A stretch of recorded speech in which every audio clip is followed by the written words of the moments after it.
Salut, salut, salut, bienvenue à tous, fidèles à votre Quad 9 évidemment. Alors là aujourd'hui nous allons aborder une thématique assez intéressante qui concerne la nouvelle génération, l'audiovisuel en général. Et j'ai à mes côtés Renato François. Renato, bel bonjour.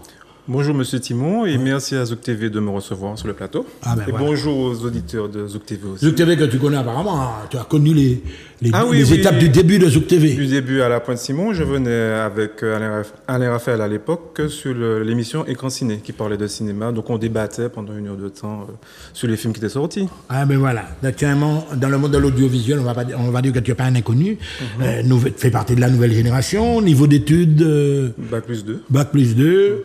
Et donc, tu t'es intéressé très tôt donc, au cinéma, à la short film, on va dire ça comme ça.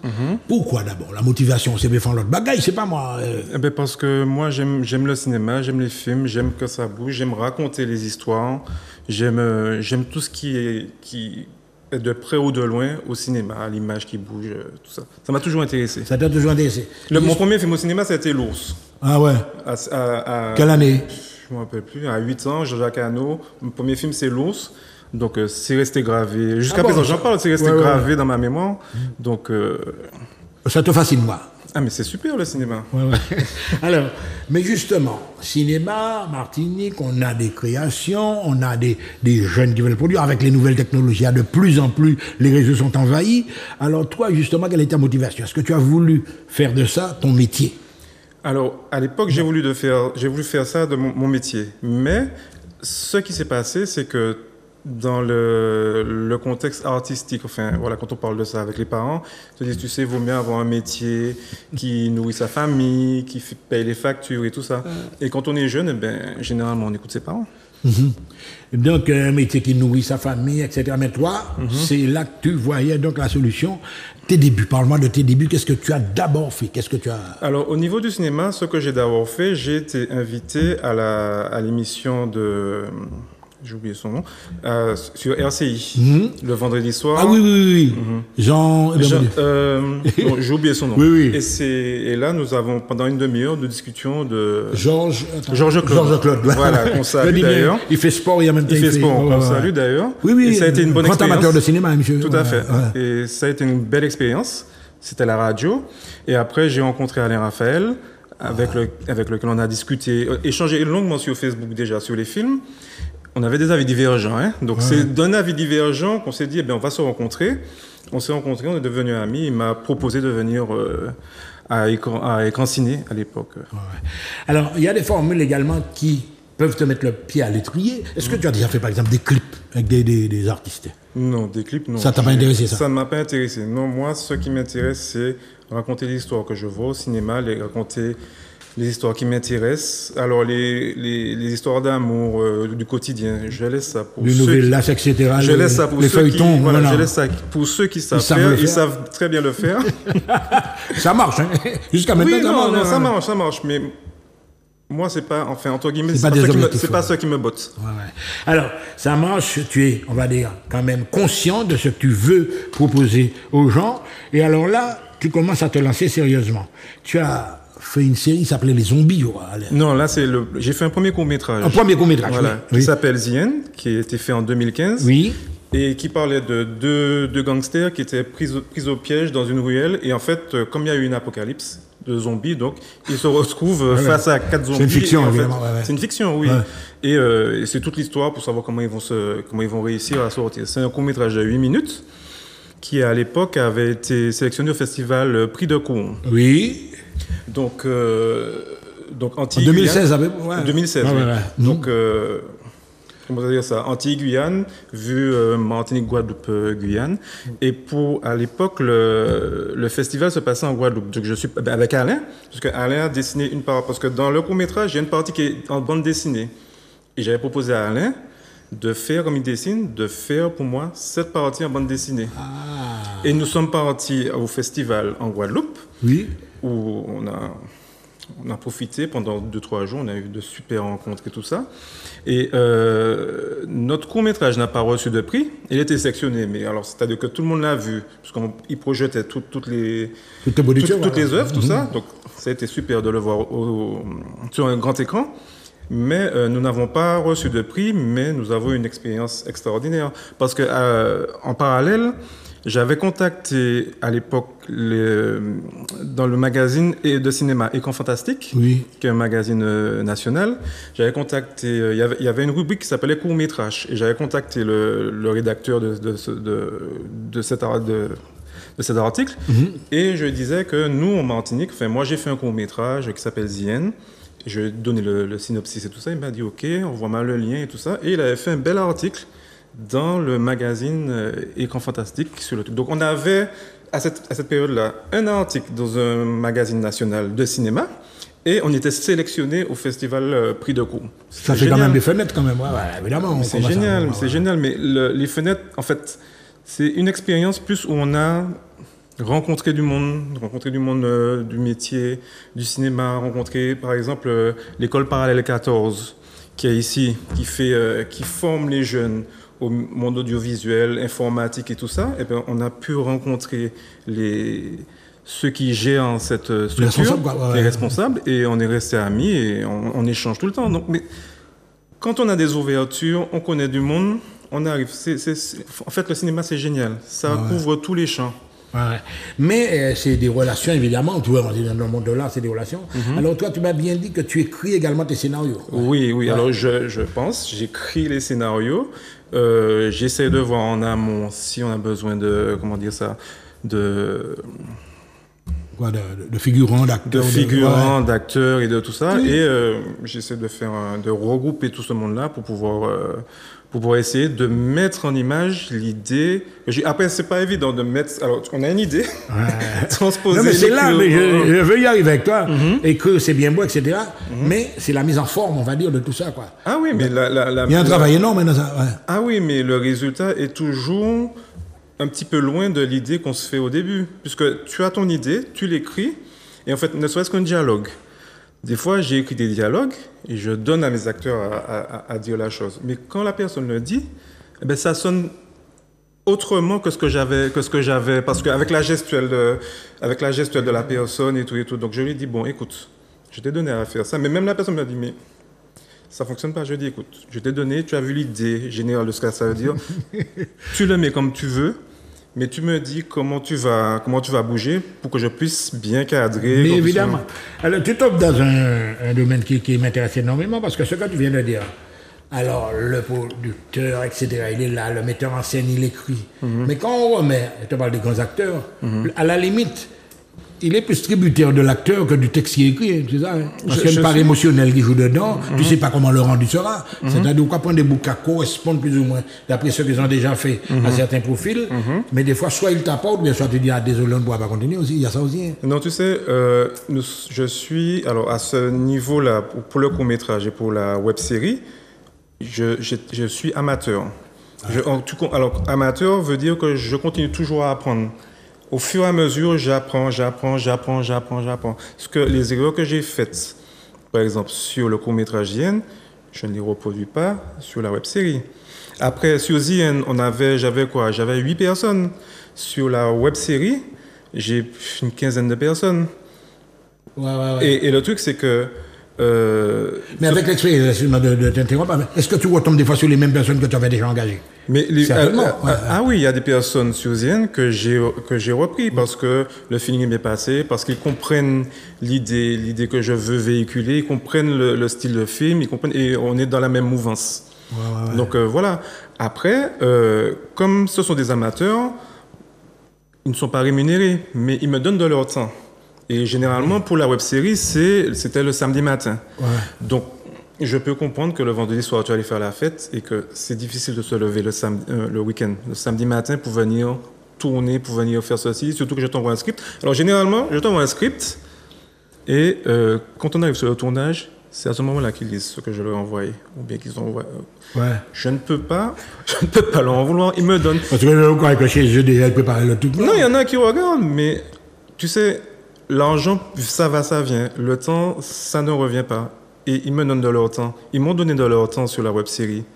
Et je leur en suis reconnaissant parce qu'ils se sont investis. Alors, même s'ils arrivaient fatigués, énervés et tout ça, mais... Ils sont là. Mais ils sont là. ils ont été là depuis le début. Et quand je parle de la web-série, c'est quelque chose que j'ai pensé avant le Covid. C'est-à-dire que quand on a commencé, le Covid est tombé, on a été confinés. Donc tu as dû arrêter toutes les J'ai dû arrêter tout ce qu'on avait à faire pendant 1 an et demi, 2 ans. Ce qui m'a permis aussi de réfléchir à la... Là, par exemple, on te voit avec... alors, sur la droite, c'est Gary. Oui. Et sur la gauche, c'est Rudy. Alors, Gary, Pierre-Émile, qui joue le héros de la web-série. Et oui. Rudy, qui est un des personnages de la web-série, mais qui fait aussi office, quand il est là, de maquilleur. Oui, mais c'est lui qui est là, avec le fusil là, sur la droite, Rudy. Et Gary, au fond, est avec Claudia. Qui est là. Et moi, je leur donnais les indications pour pouvoir tourner la scène. Voilà, on voit les deux là, ils sont en train de discuter. Voilà, ils parlent quoi d'un dialogue, là, elle est en train de mettre un accessoire sur... oui. Parce que pendant que je suis en train de faire le repérage sur les lieux, donc ils sont polyvalents, ils vont faire tout le bagage. Ils font tout. Et regarde là, tu as quand même 4 acteurs sur scène là, tu peux... Oui, alors je les ai eus pour la matinée, pour pouvoir tourner une scène de combat, et ils se sont tous investis, ils ont tous compris ce que je leur ai demandé et tout et tout. Oui, mais Renato Niamba, là, on les voit là. Alors, évidemment, tu sais, le monde du cinéma, de l'audiovisuel, etc. Des fois, ça, je ne vais pas dire que ça leur monte à la tête, mais ils se sentent déjà investis. Est-ce que tu... Ah, là, c'est Katia. Ouais. Ah ouais, belle Timoun. Ce sont des jeunes. Est-ce qu'eux-mêmes, ils y croient? Parce que toi, tu es là. Mais tous ceux qui sont autour de toi, qui t'accompagnent dans le projet, est-ce qu'ils y croient? Ou bien ils croient faire ça en loisir, en détente, Je pense qu'ils y croient, parce que pour venir chaque samedi matin, un loisir, il faut être motivé. Non, ils y croient vraiment. Ils y croient parce que avant de tourner, je leur explique, je leur dis, mais est-ce que ça t'intéresse? Parce que je te dis pas, bon, tu viens, puis machin. Je leur dis, voilà, j'ai tel projet, je te vois, il y a tel personnage, je te vois bien dans ce personnage-là. Voilà. Tu vois Carnage là. Oui, elle s'appelle le personnage, la méchante. Voilà. Comment? Oh là là, c'est maman, dithyrambique là. Alors justement, et bon, on va pas dire, est-ce que parmi ceux que tu as là, il y a il y a 2 ou 3 ou 4 ou 5 qui ont déjà des projets, qui se voient déjà dans une autre configuration encore beaucoup plus avancée? Là, je pense qu'il faudrait plus leur poser la question. Je pense qu'il faudrait plus leur poser la question, mais dans les profils d'acteurs que j'ai là, j'en ai que si ils se lançaient dans ça, ils feraient carrière. Ah oui. Il y en a un détecteur aussi de talent par la même occasion. Mais oui, on va... Mais tu sais, quand on est sur un court-métrage ou bien une web-série et que tu es un amateur, tu es directeur, tu es service RH, tu es apporteur de café, tu es psychologue. Parce que tu as des fois, il y a des fois, il y a des gens qui sont arrivés, ils ont eu des problèmes. Il y a des sortes d'humeurs, il faut en discuter, il faut en discuter, il faut ceci, il faut cela. Oui. Et tout revient à moi, puisque c'est moi qui suis vecteur de l'idée, du projet, de tout ça. Donc oui, il faut... Ouais. Alors là, nous avons parlé d'un bagage qui est très, très, très important. Pendant ce temps, tu mûris, venir sous père de famille, etc. Oui. Est-ce que c'est une situation assise pour toi ou alors parce que jusqu'à maintenant, est-ce que tu penses que tu t'es déjà bien inscrit dans ce que tu veux faire? Est-ce que la rentabilité vient là? Non, là, alors, je ne suis pas en termes de... C'est notre travail, non? Oui, j'ai un travail salarial et en même temps, j'ai créé ma société de vidéos pour faire des pubs sur Internet, pour faire des pubs pour les entreprises. Mais tu as un travail quand même. J'ai 2 travails maintenant. Et le cinéma, c'est la passion. Mais ça te prend du temps quand même, mon Dieu. Mais le temps, on a 24 heures, hein. Si on enlève les séries télé, si on enlève ça aussi, tu as tout le temps pour faire. On a toujours le temps, c'est le choix. Il faut prendre le choix, il faut savoir ce qu'on veut faire. Si tu ne prends pas le temps de choisir ce que tu veux faire, quand tu auras 60 ans, 70 ans, tu vas dire « Ah ouais, mais merde, je voulais faire ça. » J'ai raté le coche, quoi. J'ai raté le coche, mais mais on a toujours le temps. C'est le monde extérieur, c'est ce qui nous arrive on se laisse dépasser par les événements, mais tu as toujours le temps de faire ce que tu veux. Non, parce que ce que tu m'as dit là, c'est important. J'ai mon travail, parce qu'éventuellement, lorsque tu étais jeune, que tu as parlé de ça à tes parents, il n'y a pas de doué dans ton cas. Non, ils t'ont pas déconseillé, non? Ils ne m'ont pas déconseillé, mais ils ne m'ont pas non plus vraiment encouragé. Ils n'ont pas vraiment encouragé. Mais je ne peux pas leur en vouloir, puisque c'est le rôle de parents. Mais c'est le rôle de parents à leur époque à eux. Voilà. C'est très important ce que tu dis là. Maintenant, ma fille vient de me dire, papa, je veux être acteur, je veux être actrice, je veux faire ceci. Je dis, ok, mais ne reste pas. Je lui ai pris un exemple. Elle a 12 ans. Je lui ai dit, mais Zoé, si tu veux devenir barman, ben, ben, il n'y a pas de souci, mais ne sois pas dans un bar, vise toujours plus haut. Soit une barman. On fait dans la qualité. On fait dans la qualité. Vise toujours plus haut. Il y a que ton imagination, il n'y a que toi-même qui te freine.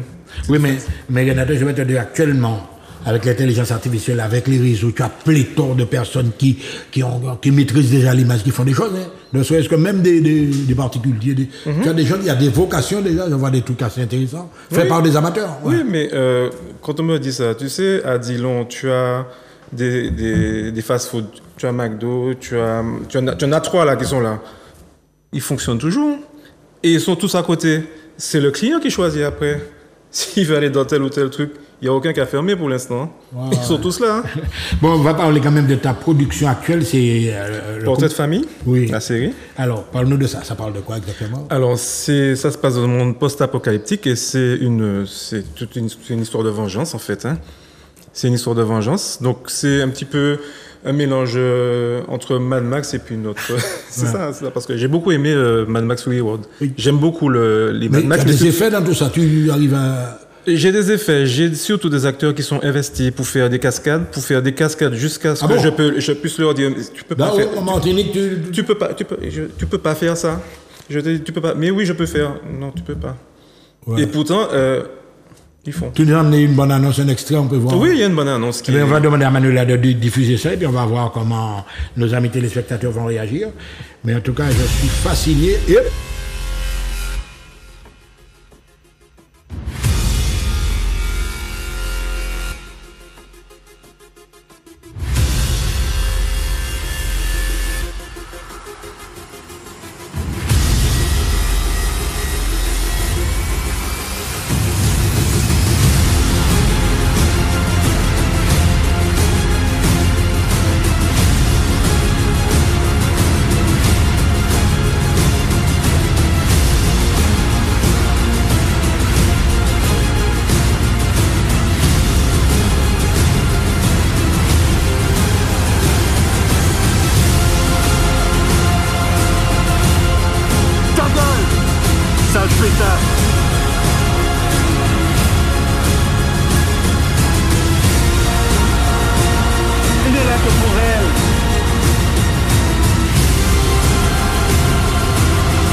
Voilà, on vient de voir des images très, très, très actuelles, etc. Alors, tu sais que maintenant, avec les nouvelles configurations qu'on a, les gens te disent, soit c'est trop porno, soit c'est trop violent, soit il y a trop... Comment? Parce que moi, je vois... Est-ce que tu penses que c'est dur, ces images-là? Tu sais, la réalité est plus dure. Hein? Ouais. Tout ce qu'on voit aux informations, la vie est plus dure que ce que moi j'ai montré. Ouais. Alors des fois, j'ai des gens qui m'ont dit, oui, mais c'est violent, c'est machin, tout ça. Mais je lui ai dit, mais quand tu vas voir les films au cinéma, il me semble que c'est plus violent encore. Hein. Ouais. Donc, parce que tu me connais, on discute, tu me dis c'est violent, mais tu acceptes le film sur la plateforme numérique, tu acceptes cette série-là, tu acceptes cela, et voilà. Ouais. Donc, comme je t'ai dit, c'est comme pour les fast-food, hein. Je propose, c'est toi qui vas voir ou pas. Et j'ai toujours dit que je fais ce que j'aime faire. La seule réaction qui serait pour moi un petit peu dérangeante, c'est que la personne n'ait pas de réaction. Tu aimes, c'est bien. Tu n'aimes pas, c'est bien. On en discute, on peut en discuter. Tu n'as pas de réaction, ça veut dire que je t'ai pas touché en fait. Mais oui, tu n'as touché personne. Voilà. Mais j'aime bien que quelqu'un me dise, j'aime pas, c'est violent, j'aime pas parce que telle chose, et on en discute. Tu sais que maintenant, avec toute cette société qui est plus ou moins, qui tourne, on va dire finalement. Mm-hmm. Parce qu'en famille, par exemple, imagine qu'il y a plusieurs générations encore quand ta maman, papa, ta maman, etc. Tu ne penses pas qu'il peut déjà avoir Ben, c'est à ce moment-là que c'est à ce moment-là que ça a de l'intérêt. Mais c'est à ce moment-là que la famille peut en discuter. C'est à ce moment-là que le papa, la maman peuvent en discuter et ça peut tomber sur des histoires que le père peut raconter à ses enfants. À mon époque, il y avait ceci, il y avait cela et tout ça. Mais ça crée des discussions. Ça les inscrit aussi dans une réalité, parce que nous, c'est pas de la fiction tout à l'heure. Ça arrive. Puisque regarde, le père peut rester devant son écran, maintenant avec les smartphones, chacun est devant son écran. Mais évidemment. Et on ne partage rien. Il n'y a pas d'échange. Il n'y a pas d'échange. Mais c'est vecteur d'échange. Alors, Renato, on va te laisser une minute, comme tu veux, pour parler au public, pour essayer de les convaincre, parce qu'il y a vraiment des gens que je suis sûr que ça va intéresser. Alors, qui sont dit mon nom concernant cette production, eh bien, je vous invite. Et les échéances, parce qu'il semblerait qu'on va avoir certaines images sur certaines télés, je n'en dis pas plus. Non, tout ce que je peux dire, c'est que Portrait de famille existe sur ma chaîne YouTube, Renato François. Vous pouvez aller regarder. Vous pouvez me suivre aussi sur les réseaux, sur Instagram, sur Renato François ou sur Système D, la page de la production. Et que c'est une web-série de fiction post-apocalyptique, tournée exclusivement en noir et blanc, parce que ça transcrit en fait l'état d'esprit du héros et de la méchante. Et j'espère que bientôt que vous pourrez le voir sur Zouk TV. Mesdames et messieurs, vous avez compris que c'est très très très sérieux, et ça la nouvelle génération, ce qu'ils peuvent produire avec conviction, avec la foi qui les anime, parce que vraiment, c'est Boukdara pas qu'à faire la fête. À très très très bientôt sur Zouk TV. Au revoir.